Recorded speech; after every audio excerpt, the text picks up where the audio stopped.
Well, he's not silent and he's not dark, and he's with us right now. His name is Pat Pagano, and he's going to give us the pretty good forecast for the weekend and beyond. Good morning, Pat. Yeah, it's okay. It's half-half.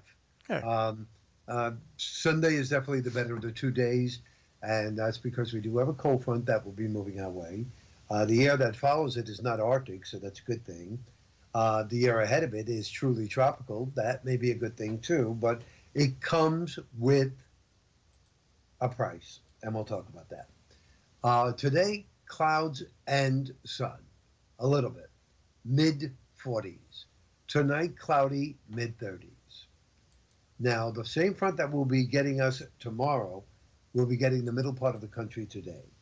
There is going to be a severe outbreak of weather that will extend from the Midwest Ohio Valley down through the Mississippi Valley.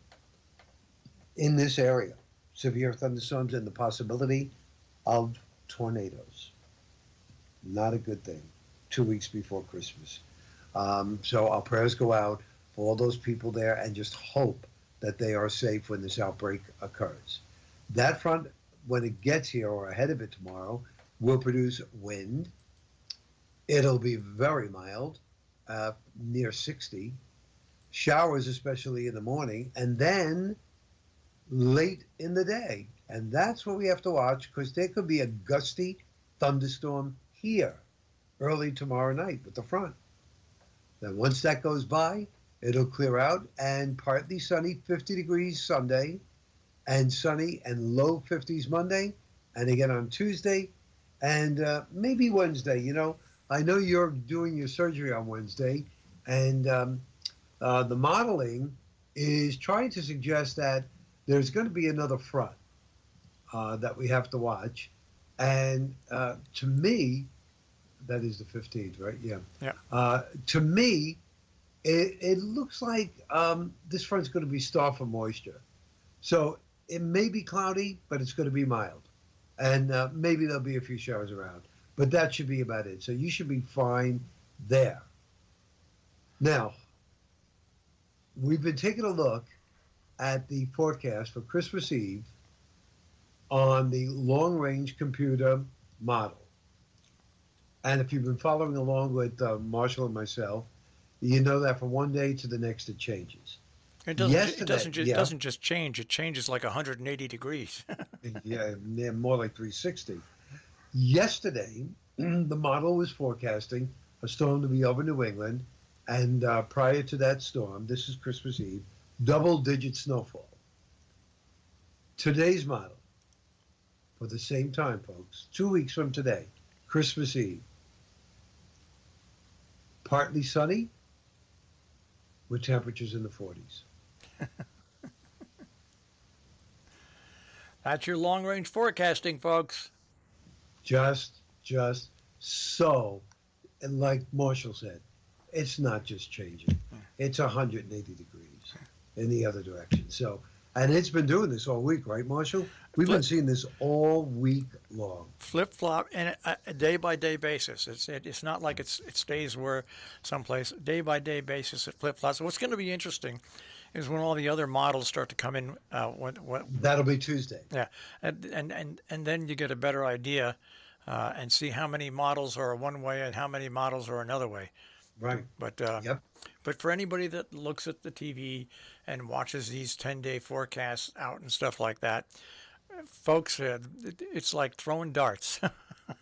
It really is. He's absolutely right. It's like throwing darts. You're really right. So that's why, 5 to 7 days, that's about it. 7 days, day 6 and 7 trend, 1 through 5, days 1 through 5, a forecast. But after that, it's just a trend. So that is the story there. I'm going to try today, Marshall, since it's going to be a dry day, I'm going to try just to get my tree in the stand in the house. And I'll let it slowly come down, and then tomorrow it should be ready for decorating. Yeah, a lot of people try to put their tree up and their real tree up and decorate it right away. You should always let it settle in. Yeah? Always let it settle in. You have to, because if you don't, and you bring it in, say today, and you put all your lights and your ornaments and your beads and everything on it.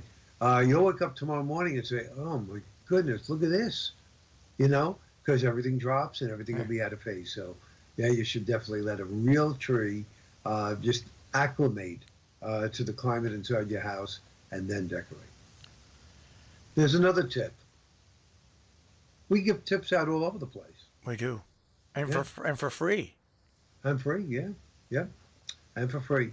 I was asking people yesterday what was their favorite holiday movie, and I said I got to ask Marshall.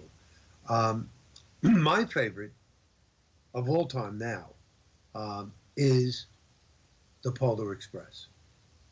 I mean, I just love that movie. Second to none. You and I talked about this yesterday. I like Scrooge with Albert Finney. Now, what is your favorite? Well, this I can't remember the name of it. It was the one that was on Netflix. Oh, a couple of years ago. Yeah, that was a fun movie to watch. So that's my favorite true Christmas movie. And my second favorite holiday movie is Love Actually, which is filmed over the holidays and involves like I think 6 or 7 different stories all rolled into one. That's my second favorite holiday, and then Holiday Inn. I Is love my that. yeah. Yeah. And then I'll throw in after that, It's a Wonderful Life. But Holiday Inn, I just have to watch it every year because my father was an entertainer in that period, Right. and it is so accurate in so many different ways, and it was cast perfectly, and it's a typical story. Uh, Boy meets girl, boy breaks up with girl, boy gets girl, girl gets boy. But it's done so well and it holds up so well. So that's my those are my tops, and also I'll throw in there with Scrooge with Bill Murray. I like to laugh, and I think he did a great job in that movie as well. So those are my favorite holiday movies per se. Then the other one is not really a holiday movie, but it is Edward Scissorhands. Did you ever watch Oh that? yeah. I once. Yeah, because of course it's based around him making ice and it's about snow for Christmas time and stuff. It's a dark movie, but it's a good movie. Uh, I- I've got a real strange list of favorite holiday movies. Yeah. Really. I mean, I didn't hear you mention the Bells of Saint Mary. No, I didn't hear you mention Miracle on 34th Street. I'll watch that, but it's not one of those favorite things. I mean, it's just. Right. Right. Right. But that was a decent movie. That was a decent movie. But yeah, I have a really varied list of favorite movies. What can I say? Yeah, It's not your. one of these years, ladies and gentlemen, they'll come out with a movie, and this will be Marshall's favorite. It'll be the Christmas Godzilla. Well, I was going to say Godzilla Saves Christmas. Yeah, I think that would be a great movie. I think that would be a great movie. Have some sort of ice monster that's taking over the world, and Godzilla comes and Godzilla saves Christmas. there you go. Hollywood, are you listening? I know, Huh. I know. I would watch it. Yeah, but that goes without saying. Heck, Uh, I'd like to go on the set and see it being filmed. But yeah, no. I own on digital now. I think 16 Godzilla movies, oh, and that's not all of them. I think there's like a total of 25 or 26 Godzilla movies, but I have 16 of them. God bless. And I have the Godzilla Monopoly game as well. Okay, so you're a little obsessed. Yeah, just a little, but it could be worse. It could be worse. I could be obsessed with porn or something like that, but it's not. God forbid, right? Yeah, Yeah. I'm obsessed with Godzilla. Anyway, Good old Godzilla. I wonder how they even came up with that name. What does it mean? uh, well, he was really called Godzilla. That means Godzilla. It's the beast. It is the monster of all times. was created, and it came out, of course, out of Japan after we dropped the atomic bomb. So so it brought in the atomic bomb, but that's Godzilla isn't the way it was pronounced when it originally came out. But yeah, you remember who was in the original Godzilla, right? There was one American in the original Godzilla. Perry Mason, Aaron Burr. He was the reporter. Oh, he was? He was the reporter that covered the. And it's funny, all they did, they cut his scenes in when the film came to America, and everybody liked it so much they left it that way. So there you go. Wow, that's a great trivia question. There you go.